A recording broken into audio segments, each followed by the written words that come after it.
Et pour aller plus loin sur cette rencontre de Ouagadougou sur le continent africain, nous recevons M. Jean-Pierre Guinko. Il est le secrétaire permanent du suivi de la filière coton libéralisée. Bonsoir. Bonsoir, madame. Merci d'être là pour répondre à nos quelques questions. Alors, quelles sont les précisions que vous pouvez donner sur les enjeux réels de la rencontre de Ouagadougou sur le coton africain? Donc, merci, madame. Et nous remercions la télévision nationale du Burkina Faso qui nous reçoit ce soir et qui donne l'occasion au ministère de l'Industrie, au ministère du Commerce, de l'Industrie et de l'Artisanat de parler de l'événement, ce grand événement sur le coton entre le partenariat Union européenne-Afrique qui est en train de se clôturer à Ouagadougou à travers diverses activités qui sont au programme. Et donc les enjeux, comme l'élément l'a si bien présenté, il y a les capitalisations de tout ce qu'il y a eu comme actions qui ont été menées et également tout ce qui est perspective qui pourrait être dégagé dans le cadre d'un futur programme qui pourrait être, en tout cas dans le cadre d'un plaidoyer qui est attendu au haut niveau pour, en tout cas, le bonheur du coton africain en général. Alors, on sait, M. Guinko, que la transformation reste un défi majeur à relever dans le secteur du coton. Est-ce que le programme qui est à son terme a permis d'améliorer les choses dans ce domaine-là? Oui, le programme a vraiment apporté un plus aux filières cotonnières africaines qui traversaient depuis 2004 des difficultés liées à des situations endogènes et aussi exogènes. Et donc l'appui de l'Union européenne a permis, en tout cas à certains niveaux du maillon de la chaîne de valeur, de pouvoir améliorer en ce qui concerne les activités liées à la productivité, en ce qui concerne les activités liées à la recherche et aussi à la transformation, notamment le secteur de l'artisanat. C'est également aussi dans le cadre de ce plaidoyer qui sera bientôt fait au plus haut niveau, de mettre un accent sur les aspects où on a constaté des insuffisances qui seront en tout cas dépeints au niveau des 3 jours de conférences qui sont actuellement en cours à Ouagadougou. Alors, vous avez parlé des plaidoyers au plus haut niveau. Il y a justement cette rencontre donc, qui est prévue le 30 mars. Concrètement, qu'est-ce que vous attendez au sommet de l'État? Oui, d'abord nous remercions son Excellence le président du Faso, Roch-Marc Christian Kaboré, qui a vraiment accepté de porter cette grande rencontre au Burkina Faso pour pouvoir, en tout cas, avec ses pairs, arriver à faire un plaidoyer fort et dynamique pour que l'Union européenne et l'Afrique puissent nouer un partenariat en faveur du coton.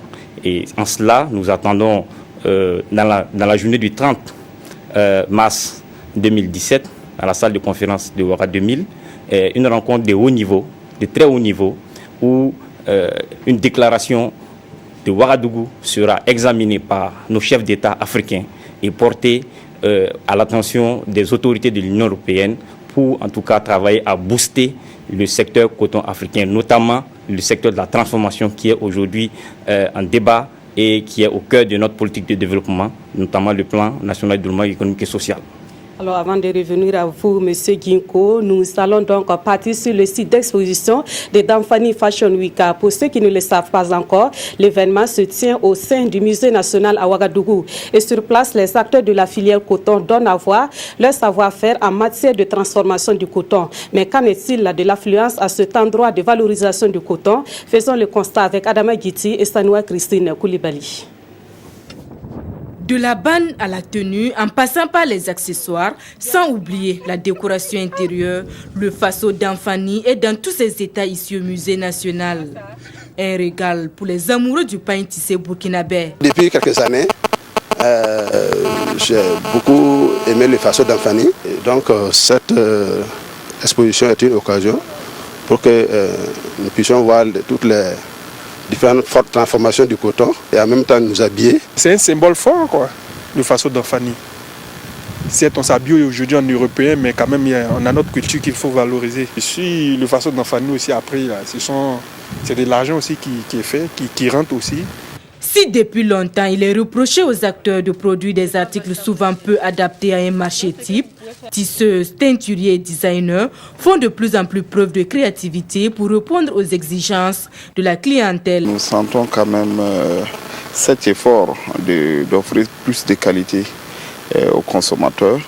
Et cet effort de mieux présenter les produits, et on ne peut que s'en féliciter. Actuellement, nous avons listé les besoins de nos clients. Et c'est vrai qu'il y a des clients qui demandent à ce que ça soit lourd. On oublie de faire le pain léger et le pain lourd aussi de côté pour satisfaire le maximum de clients. En cette matinée du lundi, si la clientèle semble timide, le Damphani Fashion Week est un rendez-vous à ne pas manquer pour les acteurs du domaine. Avec Damphani Fashion Week, ça nous permet de trouver une nouvelle clientèle, voilà, de faire quand même la publicité et de trouver aussi des partenaires également, de travailler en communauté aussi. Hier, comme c'était le week-end, les gens sont venus un peu dans l'après-midi. Ce matin, je crois que c'est le service d'abord et je pense qu'après le service, les gens vont venir. Voilà, nous avons espoir et il faut que cette deuxième édition également soit une réussite comme la toute première. En attendant l'heure du bilan, les articles cherchent preneurs et vous avez le temps d'y faire un tour car Damphani Fashion Week est jusqu'au 1er avril prochain au Musée national. Alors, M. Ginko, en quoi est-ce que ce genre d'événement-là peut aider à l'atteinte des objectifs donc, des programmes de valorisation du coton africain? Oui, Damphani Fashion Week est vraiment une activité à soutenir et à promouvoir. Et le temps a été donné par nos plus hautes autorités pour la valorisation de notre coton produit au niveau local. Et donc, c'est une activité que nous saluons à sa juste valeur, car ça permet en tout cas de montrer toutes les potentialités que regorge notre pays en ce qui concerne les designers, les créateurs et notamment sur la base de notre production locale du coton. Et donc, c'est des initiatives que nous saluons et que nous appelons en tout cas la population à y adhérer et accompagner cette promotrice, cette brave dame.